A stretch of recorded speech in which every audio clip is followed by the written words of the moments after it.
Hi everyone, welcome to another video. ഇന്നത്തെ video ഉണക്കച്ചെമ്മീൻ കൊണ്ടുള്ളൊരു ഐറ്റമാണ്. വളരെ എളുപ്പത്തിൽ ഒരുപാട് ടേസ്റ്റോടെ ഉണ്ടാക്കിയെടുക്കാൻ പറ്റിയ ഒന്നാണ് കേട്ടോ ഇത്. ചോറിന് മാത്രമല്ല, ദോശയ്ക്കും ചപ്പാത്തിക്കും ഒക്കെ ഇത് അടിപൊളിയാണ്.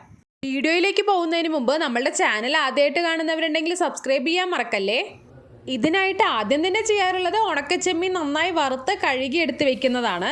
നമ്മളിവിടെ ഉണക്കച്ചെമ്മീൻ കൂടുതൽ ക്വാണ്ടിറ്റിയിൽ വാങ്ങിച്ച് വേസ്റ്റൊക്കെ കളഞ്ഞ് വറുത്ത് ഫ്രിഡ്ജിൽ സൂക്ഷിക്കലാണ്. അപ്പോൾ ആവശ്യത്തിനുള്ളത് മാത്രമായിട്ട് നമുക്കെടുത്ത് എളുപ്പത്തിൽ ഉണ്ടാക്കാമല്ലോ.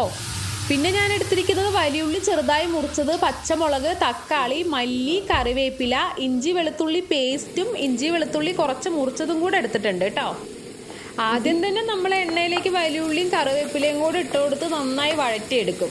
അതൊരു ഹാഫ് കുക്ക് ആകുമ്പോൾ തന്നെ ഇഞ്ചിയും വെളുത്തുള്ളിയും മുറിച്ചത് കൂടെ ആഡ് ചെയ്യും. വെളുത്തുള്ളി ഇഞ്ചിയും ഉണക്കച്ചെമ്മീനിൻ്റെ കൂട്ടത്തിൽ കഴിക്കാൻ ഇഷ്ടമല്ലാത്തവരാണെന്നുണ്ടെങ്കിൽ ഈ മുറിച്ച് ഇടുന്നത് ഒഴിവാക്കാം കേട്ടോ. പേസ്റ്റ് മാത്രം ആഡ് ചെയ്താൽ മതി. വലിയുള്ളി നന്നായി വഴന്നു വരുന്ന സമയത്ത് ഇഞ്ചി വെളുത്തുള്ളി പേസ്റ്റ് കൂടെ ആഡ് ചെയ്ത് നന്നായി ഇളക്കി കൊടുക്കും. അതിനുശേഷം തക്കാളി കൂടെ ആഡ് ചെയ്യും. തക്കാളി നന്നായി വെന്തുടഞ്ഞു വരുന്ന സമയത്ത് പിന്നെ പൊടികൾ ആഡ് ചെയ്യും. മുളക് പൊടി, കാശ്മീർ ചില്ലി പൗഡറും സാദാ മുളക് പൊടിയും രണ്ടും ഇടുന്നുണ്ട്. പിന്നെ മല്ലിപ്പൊടി, മഞ്ഞപ്പൊടി, ഉപ്പ്, കുരുമുളക് പൊടി ഇത്രയും ആഡ് ചെയ്തിട്ട് നന്നായി ഇളക്കി അതിൻ്റെ പച്ചമണം എല്ലാം പോകുമ്പോൾ ഉണക്കച്ചെമ്മീനൂടെ അതിനകത്തേക്ക് ആഡ് ചെയ്യും. അതിൻ്റെ മുകളിലേക്ക് കറിവേപ്പിലയും പച്ചമുളകും കൂടെ ഇട്ട് എല്ലാത്തിനെയും കൂടെ നന്നായി ഇളക്കി ആ മസാല എല്ലാം ഉണക്കച്ചെമ്മീനിൽ പിടിക്കുന്നവരെ നന്നായി ഇളക്കി കൊടുക്കും കേട്ടോ. അത് കഴിഞ്ഞ് കുറച്ച് സമയം ഒന്ന് അടച്ചു വെക്കാം, മസാലയുടെ പച്ചമണം പോകാൻ വേണ്ടിയിട്ടാണേ.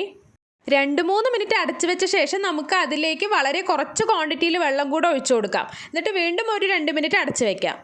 തുറന്ന ശേഷം അതിലേക്ക് കുറച്ച് മല്ലിയിലയും കൂടെ ഇട്ടാൽ സംഭവം സെറ്റ്. വീഡിയോ ഇഷ്ടപ്പെട്ടാൽ ലൈക്ക് ചെയ്യാൻ മറക്കല്ലേ. ഫ്രണ്ട്സിനും റിലേറ്റീവ്സിനും കൂടെ ഷെയർ ചെയ്ത് കൊടുക്കൂ കേട്ടോ.